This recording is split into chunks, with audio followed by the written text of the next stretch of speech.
आप सब बहुत थक गई होंगी इतना इंतजार करते करते, गर्मी भी है।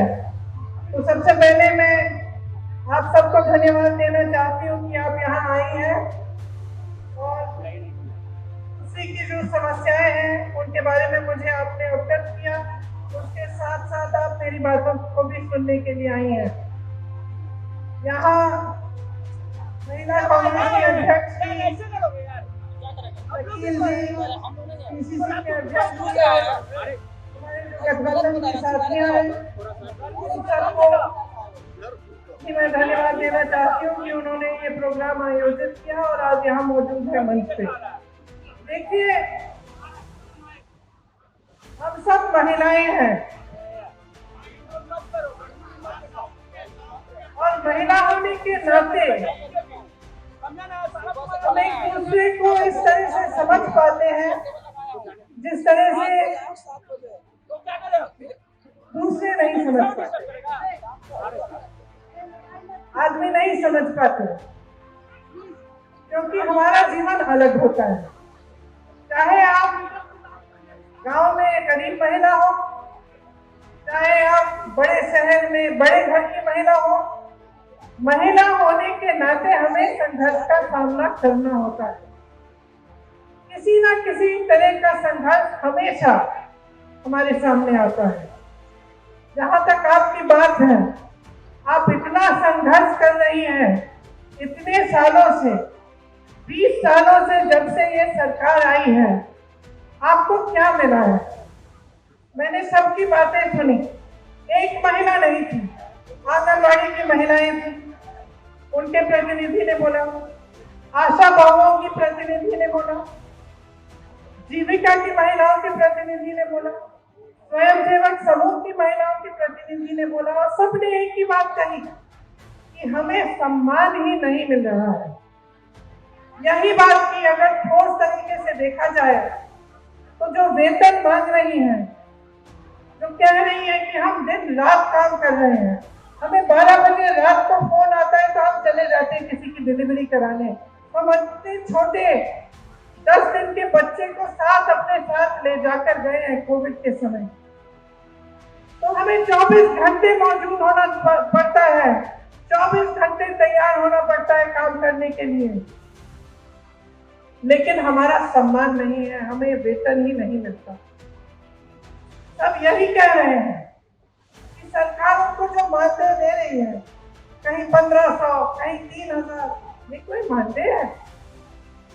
कि आज के जमाने में आप बाजार जाओगे, आपको क्या मिलेगा 3000 रुपए में? 1000 रुपए में क्या मिलेगा आपको? आधी चीजें आप छोड़ के वापस आ जाएंगे और आपको महीने में 1000 रुपए दिए जा रहे हैं। त्योहार आते हैं, बच्चों की शिक्षा करानी है, बच्चे बीमार पड़ जाते हैं, घर के छप्पर में कोई लीक आ जाता है, पानी आ रहा है, उसकी मरम्मत करनी है, कैसे करते हैं आप ये सब?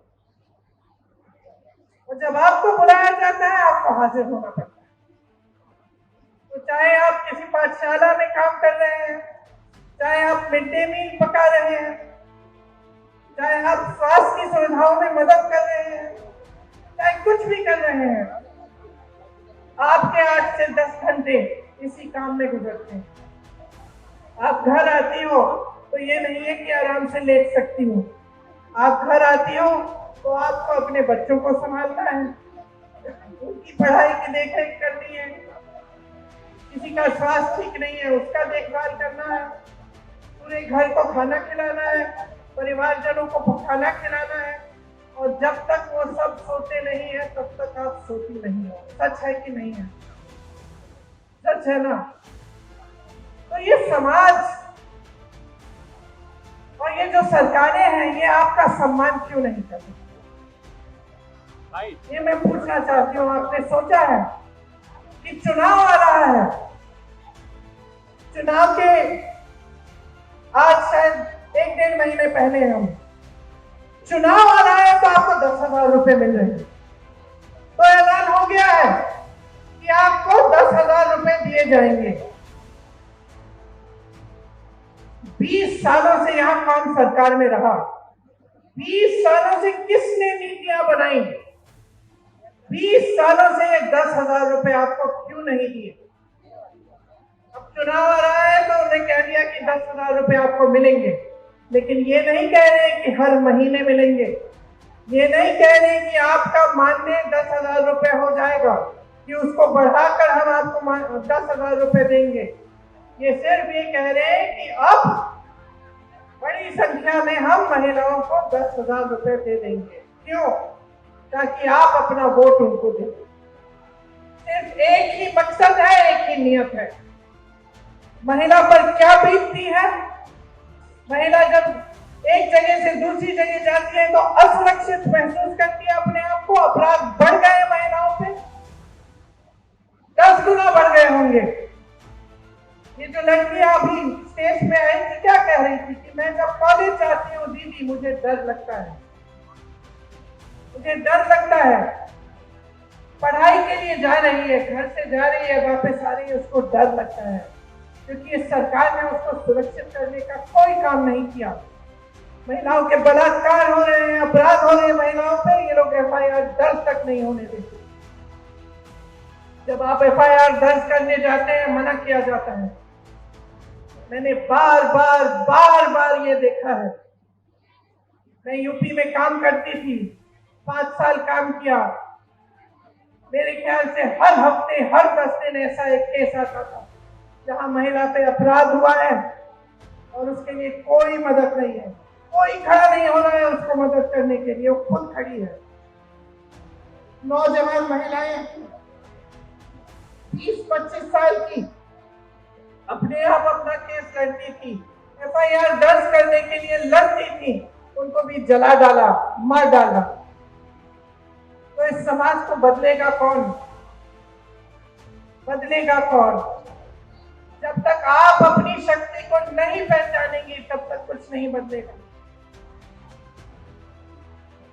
और मैं तब से, जब से मैं यूपी में काम कर रही थी, जब से मैंने वहां कहा कि 40% महिलाएं कांग्रेस पार्टी से चुनाव लड़ेंगी, चाहे हारे चाहे कुछ ना हो, लेकिन लड़ेंगी जरूर। इसीलिए ये नारा हमने जारी किया था, लड़की हूं लड़ सकती हूं।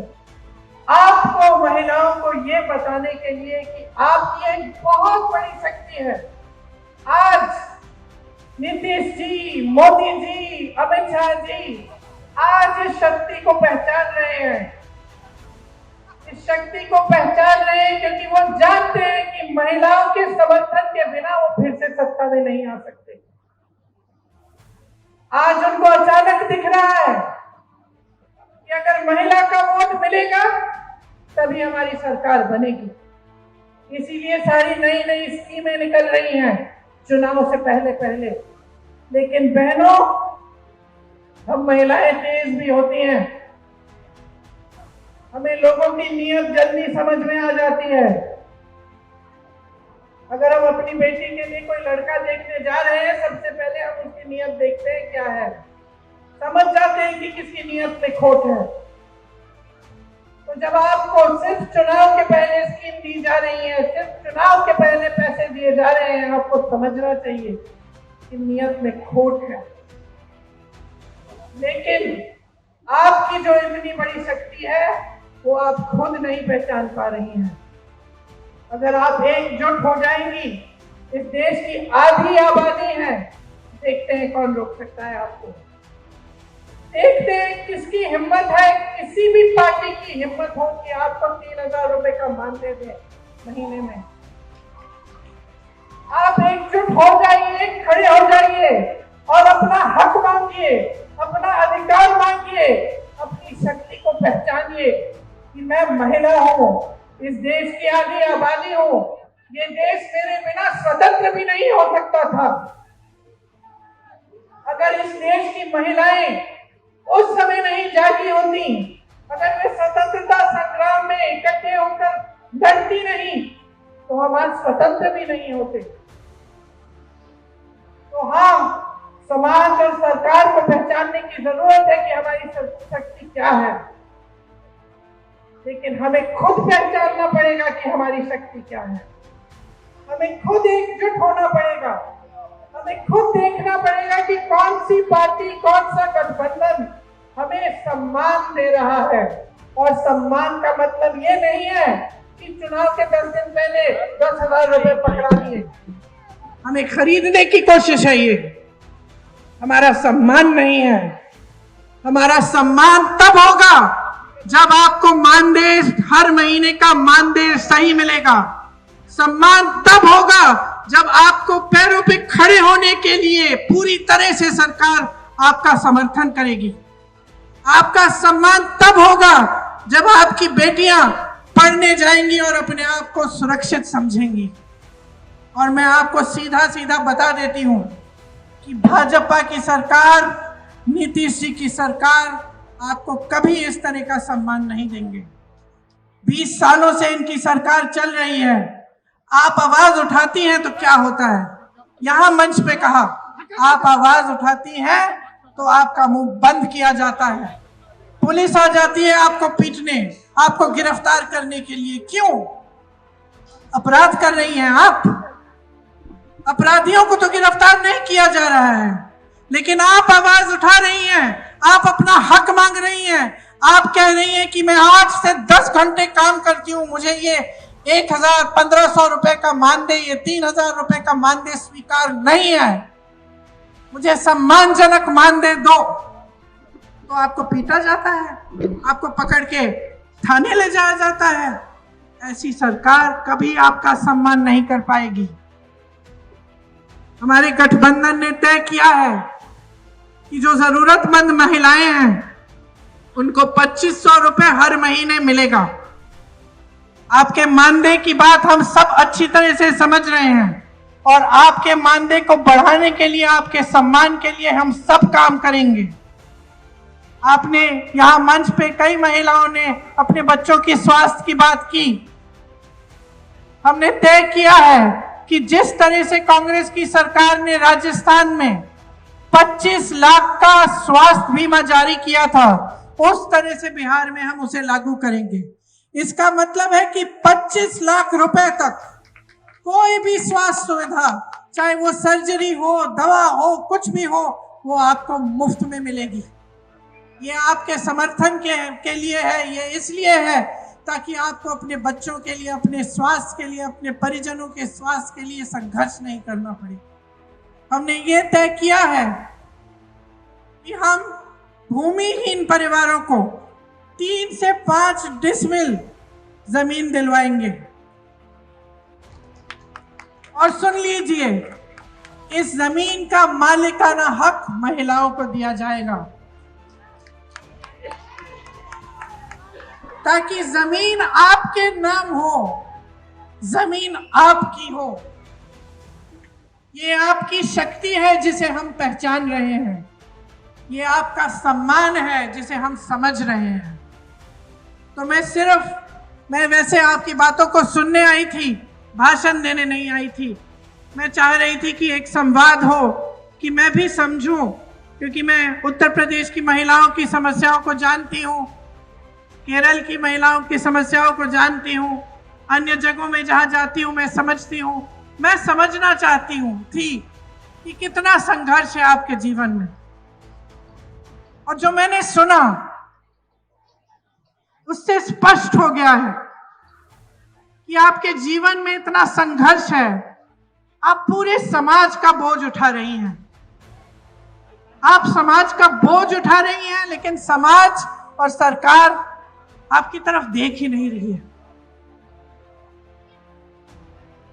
जहां सरकार को मदद करनी चाहिए, जहां आपको सशक्त करना चाहिए, वो काम नहीं हो रहा है। एक बहन ने रोजगार की बात की, कहा कि यहां से तमाम लोग पलायन करके चले जा रहे हैं। इसका मतलब है आप अकेली रह जाती हैं, अकेली सभी संभालती हैं। जो पैसा आता है उससे खर्चा हो जाता है, ऊपर से आप आशा बहुएं हैं, आंगनवाड़ी हैं, अब ये सब काम कर रही हैं, जीविका का काम कर रही हैं, और फिर भी संघर्ष है, अकेली रह रही हैं। तो इतना संघर्ष है, इतना बोझ उठा रही हैं आप, क्या इस बोझ को पहचानना नहीं चाहिए? नेताओं को, सरकारों को क्या आपको नकारा जाना चाहिए? क्या ऐसी बात होनी चाहिए कि भाई चुनाव आ रहा है, चलो अब महिलाओं के लिए जल्दी जल्दी एक स्कीम निकाल देते हैं, 10,000 रुपए पकड़ा देते हैं, हमें वोट मिल जाएगा? क्या ये सही है? मैं सिर्फ ये कहना चाहती हूं कि अपने अंतर्मन में झांको, देखो जीवन क्या है आपका। आप जी रही हो, आप संघर्ष कर रही हो, आप अनुभव कर रही हो। ये मेरी बहन वर्दी पहन के खड़ी है, पुलिसकर्मी है। क्या इसका संघर्ष कम है? कम नहीं है। जितना आपका संघर्ष है उनका संघर्ष है।